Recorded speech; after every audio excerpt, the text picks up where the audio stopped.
Welcome to the Rachele and Cassandra show. Before we begin, our disclaimer. Rachele and Cassandra both live and work in Michigan. They are only licensed in their respective fields.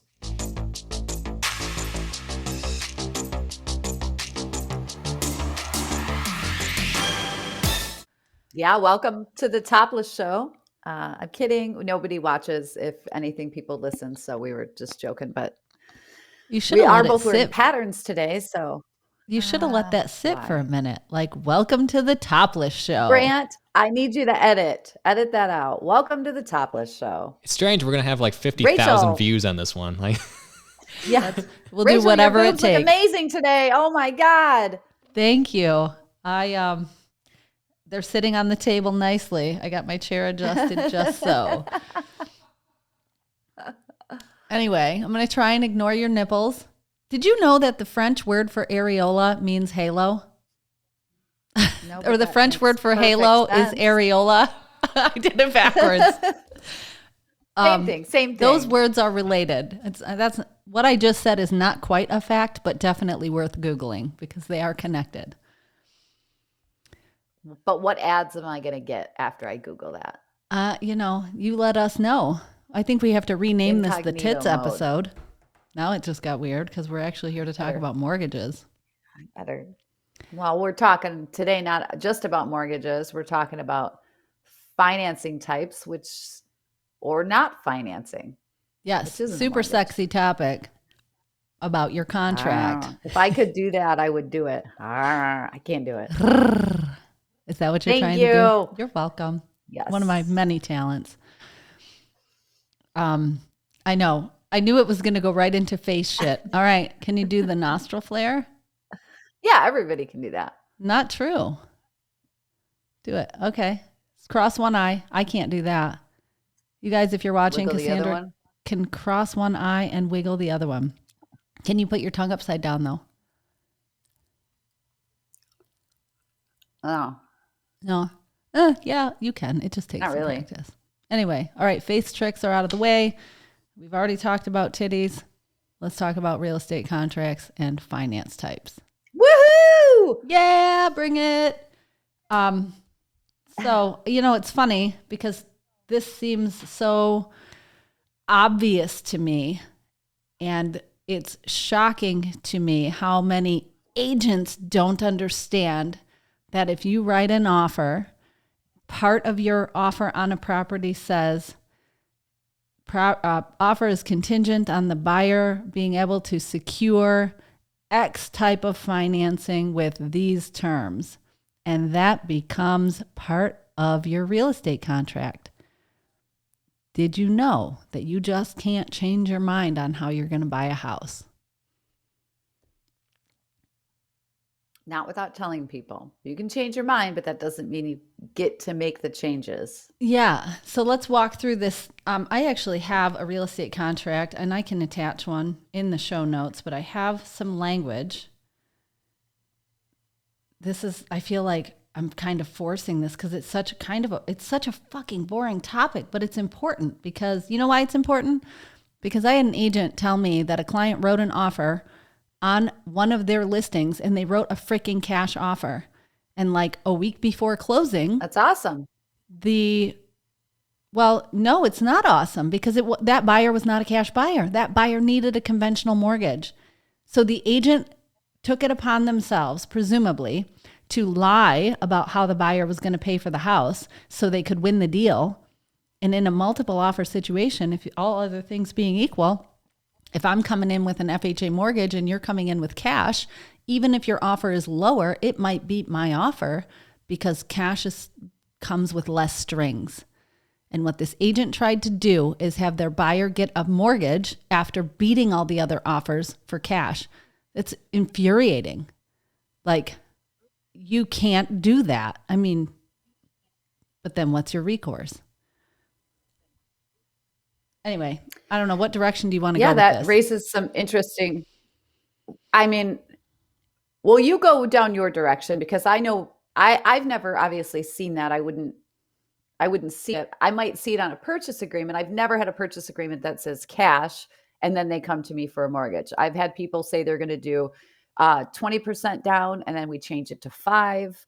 Yep. I just had one where the woman was going to put 40% down, and the company that was doing her HELOC, which is the home equity line of credit on her current home that was going to provide all of the funds, they said they were going to take about 8 weeks, so considerably longer. So we just flipped it to do 5% down. I had to call the listing agent, let him know, just because it's a material change. It didn't affect much, but they kind of got to know usually. I love that language. So, and you know, there are some really important nuanced distinctions to talk about in here. So on my purchase agreement is the following language, and cash offers aside, let's just talk about financing. This offer is made subject to financing terms and satisfactory completion of the following conditions as marked. So these are conditions that the buyer is coming with on their offer. Cash sale with new mortgage. This purchase agreement is contingent upon the purchaser being able to secure a conventional FHA, 203K, VA, rural development, seller financed, or other. You have to pick your mortgage type right there, and that becomes a condition of your deal. Pick one. So in our hypothetical scenario, we will say a conventional mortgage in the amount of, now you're saying how much of the purchase price. So let's say it's 95% of the purchase price for a term of 30 years and pay 5% down plus mortgage costs, prepaid items, and adjustments in cash. That is the beginning part of this condition. If I go, and I got to go really slowly on this because the interpretation of the contract says the buyer must be able to secure this mortgage. Now, we're at a 5% down, 95% mortgage. There are some strings that come with that, including an appraisal and whatnot. Now, let's imagine that this buyer decides after talking to you that they want to pursue a rural development mortgage. Even if the rural development mortgage is a better or more appealing option for this buyer, they can't just decide to get different financing. You just can't do it. Because why? Because the rural development mortgage comes with different strings. And had the seller known had the seller known that that was the finance type that was coming with this mortgage, they may not have accepted that buyer's offer. Same is true if they want to change their percentage down. They have to qualify for a 20% down mortgage and be able to perform with the terms that they're offering. If they want to switch that, you are changing a contingency. Right. And so I'm going to put the down payment aside for a second. The mortgage types have different strings attached to them. And I believe we're going to put it in the show notes. The condition of the house and what is required for each type of appraisal is probably the largest concern for a seller on why they would or would not accept a specific type of financing. There are, there's 5 types of financing. Non-QM, which is just fucking anything that doesn't fit into the FHA, rural development, VA, or conventional boxes. Conventional is the easiest, behind cash. But changing the loan type or the mortgage type is, I would say, a blatant violation. Like, I would never just change the mortgage type. You can't. On a contract. It is a breach of contract. Yeah, without calling. But I know loan originators do that. And I think they don't know. Sneak it as a VA or something. It's a bait and switch. I've been through deals where the buyer has tried to change their mortgage type with the mindset, like, if they don't know, they're like, well, who cares? I'm just borrowing the money. Why? It's none of their business where I get my money from. Well, kind of, except you put into your contract that this is how I'm going to perform. So the seller agreed to the terms that you offered them, which include this type of financing with these terms.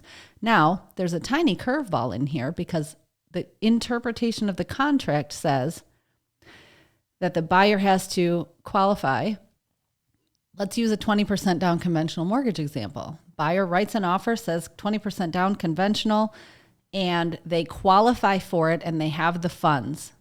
And then we get to closing and they decide that they would rather keep their cash. So they move forward at closing with a 5% down instead of a 20% down.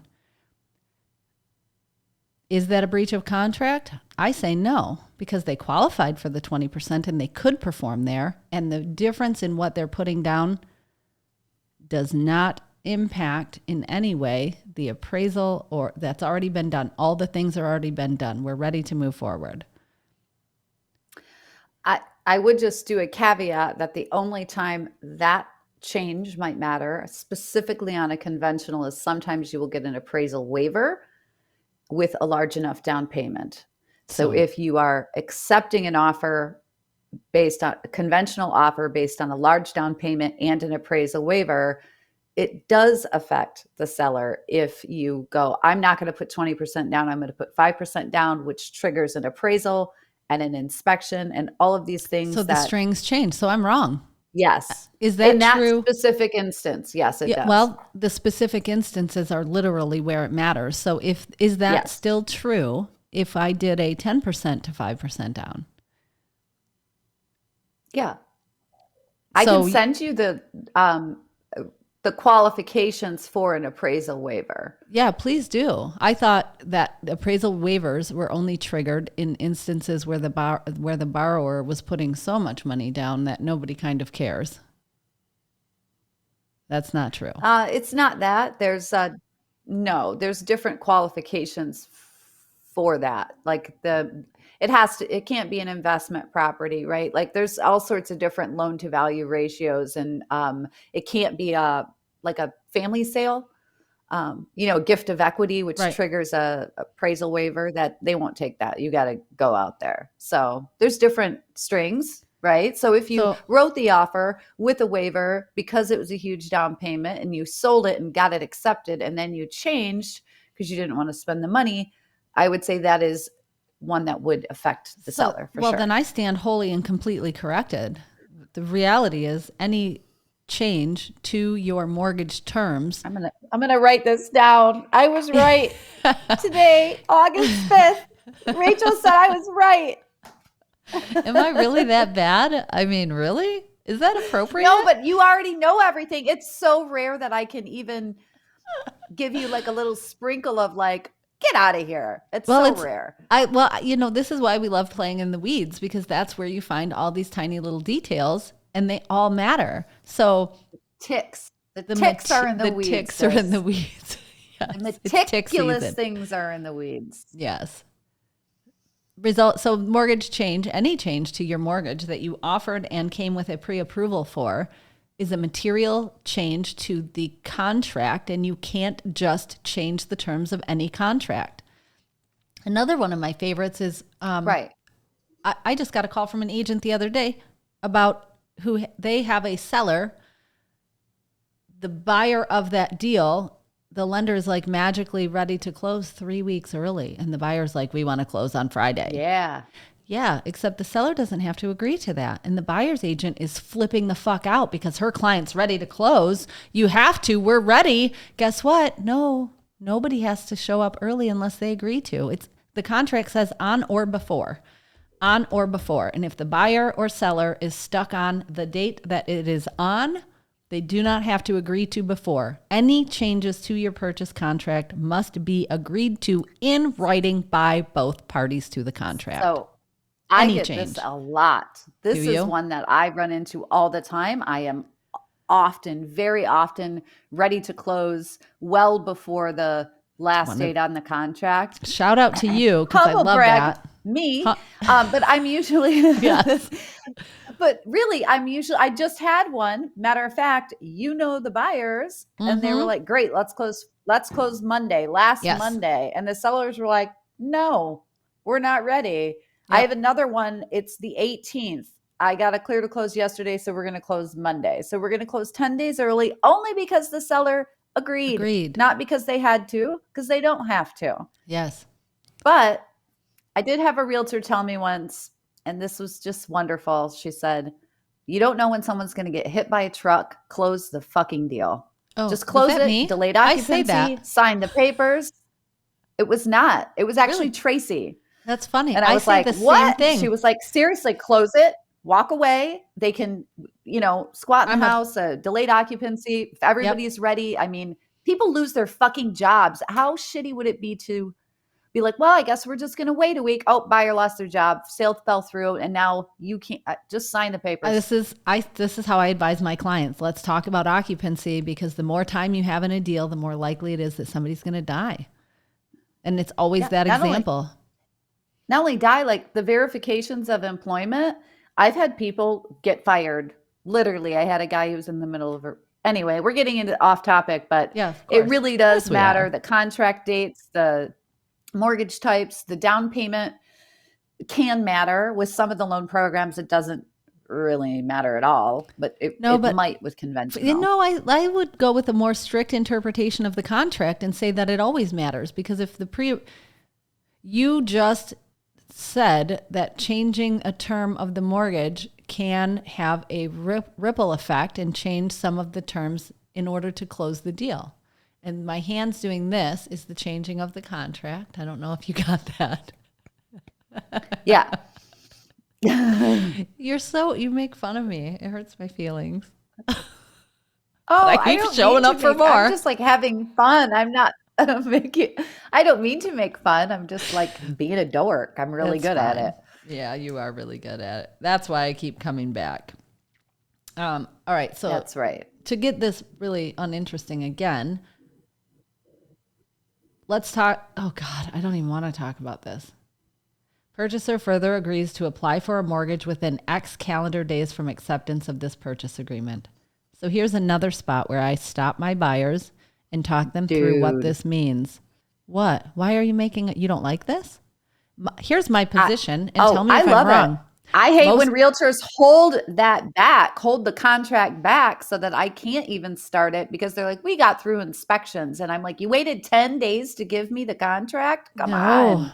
So now they're breaching contract. They've breached. Yeah. So I always put that as a short time frame, because to my mind, they've already basically applied for a mortgage. The only piece you need is the freaking contract that shows the house. Like it, you know what I mean? It ties their pre-approval to a house, and now it's an actual mortgage application. Anything less than that, I don't know. Why would you wait? You're just making your closing take longer. There are realtors who forget. I've had buyers send it to me because the realtors never reached out. Dude, can we talk about that? Them 2 weeks later, I've had people forget, oh, didn't I send that to you? We're closing, in 8 days. And you're like, no. What the fuck are you talking? You haven't heard anything from, I don't know. I get it. People are busy and accidents happen, but sometimes the most common holdback is purposeful. And it's, I didn't want to send it until we were done with inspection. You are not helping. Just give me the time. I would rather be clear to close hanging around. Right. Than trying to close early. Have you put everybody in a bind. Yeah, exactly. If the seller agrees. Yeah. Well, if you're going to hit snags also, you need that time to get, if there's a piece of missing documentation or the underwriter wants you to chase down some weird bullshit. I was going to say something else can we talk for a minute about agents who don't communicate with the lender? So this trips me out. And who was I talking to? Oh, somebody was telling me about how they were doing the runaround between their agent and their lender. And they're like, the agent had told the client, contact your lender and get a new pre-approval. It's outrageous to me. I don't even have the words. My job is to communicate with your lender to make sure that your pre-approval represents you alongside the offer in the best possible light. And your loan officer and I have to be on the same page. They need to know what's going into that offer. So there's a little hand gesture for this one too. This is how they work, like a French cleat. They fucking hold the shit up. That's the Boys and Girls Club. It is. It's also the Boys and Girls Club. What did you call it? A French cleat? Yes.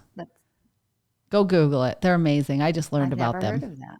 Yeah. You'll see it and you'll be like, oh. It's how they And areolas. areola, French areola, French halo, French word for halo, and French cleat. Oh, it's like the French episode. Okay. Yeah. Je parle I will not français. start singing the only French song I know. Pourquoi? Sing. No. Okay. No. Alouette, jante alouette. That's better than mine. Mine was like Lady Marmalade. I'm not going to sing it. I I'm should not have going known. to sing it. Will Okay. not sing it. Okay. I'm going But to yeah, have you those in. things matter. Like you and I have to communicate just in title, right? I mean, we communicate all the time, but like realtor and LO are supposed to do a lot of communication. So the borrower, it's fucking stressful to buy a Already. house. The borrower Agreed. does not need more stress running middleman. You No. and I do this all the time, 100 times a year. Hey, bitch, send me the addendum. Hey, did you get title? Did you see the whatever? Like we're speaking a different language, and to put the borrower in the middle of it is just a rotten thing to do. So as the realtor and the loan officer, if we're talking, you'll know if I need to make a material change to the contract, right? Mm-hmm. Yeah, we are a team. Anyway. We're making shit happen for you. That's what we get paid for. Yeah. So anyway, you can't change your finance type Okay. because you fucking feel like it. You can change your finance type with a written addendum to your purchase contract outlining the changes that the buyer and seller both sign, saying we understand and agree to this modification of the purchase agreement. You can't write a cash offer and then decide that you want to finance it. To get a mortgage. My other favorite is a cash offer that is contingent on a home equity line of credit, but they don't disclose that part. It's misrepresentation. So can I ask a question? Because I don't see these. If I was going to sell my house and somebody gave me a cash offer, I would ask for fucking proof of funds, Thank which you. is the This is version what of I a do. pre-approval letter. This is what I do. Where's the money coming from? Are there Can people I see who it? don't? I think so. Yes, people get excited. That's People dumb. trust. Oh, you know what? Trust but verify. Aaron Curry taught me that. Like, it's not like he made it up and I know it's, but I never really thought about it, but that's literally what we do. Tell me you're paying cash. Great. Show me that you have access to the cash. I need to know where it's coming from. If you need to take it that's out what of your investors retirement, do, but I they need take to the know if it's, emotion out of it. yep. Is it going to take you 30 days to get that cash and you're promising to close in 2 weeks? We need to know those things. Can I tell you, as a lender, when people show me, I just had a guy send me his retirement account. There's like, $200,000 in there. I can't just assume that he can take the money out of there.